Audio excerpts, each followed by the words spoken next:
नमस्कार दोस्तों, हमारी आज की कहानी का नाम है घर। मनीषा ओ मनीषा बहू, मेरी चाय नहीं आई अब तक। रामकिशोर जी अपने कमरे से चिल्लाए। अभी लाई बाबूजी, 2 मिनट बस। मनीषा ने रसोई से ही आवाज़ दी। तुम करती क्या हो पता नहीं, जो एक चाय भी समय से नहीं दे सकती हो। तुम्हारी सास थी तो मुझे मेरे जागने से पहले चाय की खुशबू आ जाती थी। चाय का गिलास लेते हुए रामकिशोर जी बोले। मनीषा ने नज़रें नीची कर ली। अब वो कैसे कहती कि मुझे बच्चों, पति और आपको सबको देखना पड़ता है। बच्चे स्कूल जाते और पति ऑफिस, तो उनको लेट ना हो जाए ये ख्याल रखना पड़ता है। कहती भी तो व्यर्थ का बवाल ही होता। रामकिशोर जी एक दबंग किस्म की शख्सियत, जिन्हें अपने आगे कोई दिखाई नहीं देता। जब तक पत्नी जीवित थी उसे एक पल चैन ना लेने दिया। अब बहू के साथ भी वहीं सब कुछ उन्हें समय से चाहिए। जरा 1 मिनट भी इधर से उधर हुआ तो बस समझो सबकी सामत आ जाती थी। पत्नी पर हाथ उठाने से भी नहीं चूकते थे वो। बेटा पंकज बचपन से ही उनसे डरता था। आज एक मल्टीनेशनल कंपनी में नौकरी करता है। कितने लोग उसके नीचे काम करते हैं, पर घर में आज भी वो पापा की तेज आवाज़ से खौफ खाता है। जब पंकज ही उन्हें कुछ बोलने की हिम्मत नहीं रखता था तो मनीषा बेचारी क्या कहती। यहाँ तक कि अब तो रामकिशोर जी के पोता पोती भी उनसे खौफ खाने लगे थे, जिससे उन्हें लगता घर में उनका सिक्का आज भी चलता है। ये नाश्ता बनाया है तुमने, कौन खाएगा ऐसा नाश्ता। नाश्ते की मेज पर रामकिशोर जी फिर चिल्लाए। बाबूजी, आपने ही रात को कहा था मुझे हल्का नाश्ता दिया करो, खाली बैठे हजम नहीं होता। मनीषा सहमती हुई बोली, हाँ तो हल्के से मतलब ये थोड़ी तुम सूखा पोहा रख दो सामने। इतने साल हो गए इस घर में आए, अभी तक कोई काम ठीक से नहीं सीखी हो। मत भूलो ये घर मेरा है, जब चाहें तुम सबको घर से बाहर खड़ा कर सकता हूँ। चिल्लाते हुए रामकिशोर जी बोले और नाश्ते की प्लेट फेंक दी। मनीषा की आंख से आंसू निकल आए। उसने पंकज की तरफ देखा, पर उसने लाचारी से गर्दन झुका ली। रोज रोज अपमान के घूंट पीना मनीषा के लिए असहनीय हो गया था। जब तक सास थी वो उसे बचा लेती थी, पर अब 1 साल से वो नहीं तो सारा गुस्सा रामकिशोर जी का मनीषा पर ही निकलता है। उन्हें अपने घर का बहुत गुमान है, जबकि मामूली सी प्राइवेट नौकरी में होने के कारण उनकी पेंशन नहीं आती, तो घर का खर्च पंकज ही करता है। सुनो, अब मुझसे बाबूजी का गुस्सा नहीं झेला जाता। माना पिता हैं हमारे, मैं इज्जत करती हूँ उनकी, उनके काम करने में भी मुझे हर्ज नहीं, पर ये तानाशाह रवैया अब बर्दाश्त के बाहर है मेरी। एक दिन मनीषा पंकज से बोली, मनीषा, इस उम्र में पिता को अकेले बेसहारा छोड़ भी तो नहीं सकते हम, और उनसे बदलने की उम्मीद करना बेकार है, इसलिए हमें ही सब सहन करना होगा। पंकज बेचारगी से बोला।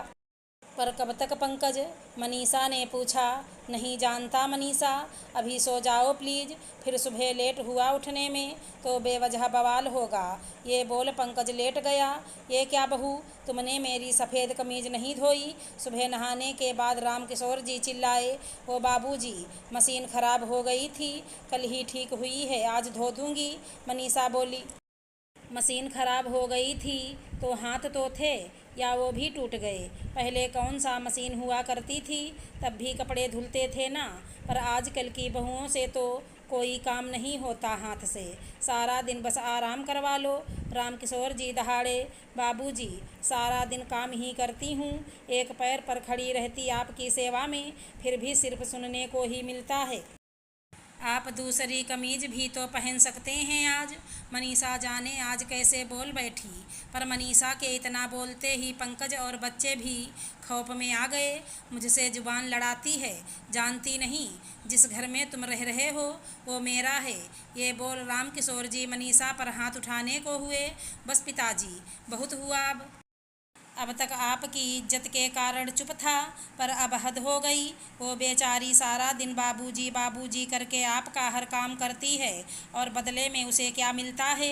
माँ को मैंने सारी उम्र घुटते देखा है, आपसे पिटने के बाद रोते देखा है, पर मैं मनीषा के साथ ये नहीं होने दूंगा। पंकज बाप का हाथ पकड़ते हुए बोला। तेरी ये मजाल, मेरे सहारे जीने वाले मुझे ही आँख दिखा रहे हैं आज। निकल जाओ सब मेरे घर से, मुझे किसी की ज़रूरत नहीं, यहाँ से निकलो। रामकिशोर जी पंकज को धक्के देते हुए बोले, पिताजी अब हम यहाँ रहना भी नहीं चाहते। घर तो मैंने भी बहुत पहले खरीद लिया था, बस आपके कारण जाना नहीं चाहते थे कि बुढ़ापे में आप बिना अपनों के सहारे कैसे रहोगे। पर अब आपके लिए एक नौकर का इंतज़ाम कर दूंगा मैं, जो आपके सारे काम कर देगा।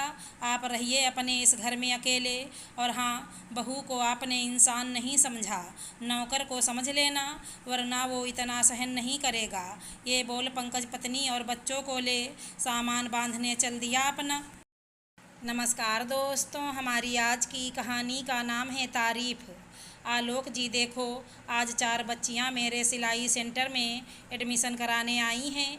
आशा जी चमकते चेहरे से ये बात आलोक जी को बता रही थीं। श्रीमती जी देखना, एक दिन 400 और एक दिन 4000 बच्चियां होंगी। और ऐसा बोल सबके नाम पता लिखने लगे। शाम को आशा जी आलोक जी से बोली, मुझे तो लग रहा था बहुत मुश्किल होगा, पर मैं कर लूँगी। अब मुझे यकीन हो गया, सिर्फ करोगी नहीं बल्कि बहुत अच्छा करोगी, तुम देखना। तभी बेटे किशन का फ़ोन आ गया और आलोक जी बेटे से बात करने लगे। बेटा बोलता है, पापा जी मम्मी ने ये क्या नया झमेला शुरू कर दिया। मैंने स्टेटस पर देखा, आखिर इस उम्र में ये सब करने की क्या ज़रूरत है। क्या मैं आपको ज़रूरत के हिसाब से पैसे नहीं भेजता, जो आप लोग ये सब कर रहे हैं। पापा मम्मी को समझाओ, बुढ़ापे में भगवान के भजन कीर्तन गाएं और घूमें फिरें, सिलाई सेंटर वेंटर के चक्कर में ना पड़ें। कुछ दिन के बाद सारा जोश ठंडा हो जाएगा। बेटे की बात सुनकर आलोक जी को बुरा लगा, पर उन्होंने बेटे को प्यार से समझाया। बेटा, तेरी मम्मी को मैं कैसे मना कर सकता हूँ। बेटा, तेरी माँ ने पूरी ज़िंदगी घर और बच्चों में निकाल दी। तेरी माँ अपने समय की बहुत अच्छी ड्रेस डिज़ाइनर थी, ऐसे ऐसे ड्रेस बनाती थी, लोग देखते रह जाते थे। वो हमेशा से एक सिलाई सेंटर खोलना चाहती थी, उसे खुद की एक पहचान चाहिए थी। पर माँ बनने के बाद उसने सारा समय घर और बच्चों को दे दिया। तुम्हारे दादा दादी की भी सेवा की, समय के साथ वो स्वर्ग सिधार गए। और बेटी पूजा भी अपने घर की हो गई। और तुम्हारी भी शादी होकर तुम भी जॉब की वजह से दूसरे शहर शिफ्ट हो। तुम्हारे भेजे पैसे तो खर्च ही नहीं होते बेटा। अभी तो हमारा खर्च मेरी पेंशन से ही निकल जाता है। अब करने के लिए कुछ नहीं है हमारे पास। इसलिए खाली समय का सदुपयोग करते हुए मैंने ही तेरी माँ से कहा है कि आप जो काम जवानी में करना चाहती थीं वो अब करें। अब आपके पास समय भी है, इसलिए बहुत कम पैसों में हम ये सिलाई सेंटर खोले हैं, ताकि इच्छुक लड़कियों को कम पैसे में ही अच्छा हुनर सिखा सकें और उनकी अपनी एक पहचान भी बन जाए। तो इसमें बुराई क्या है बेटा।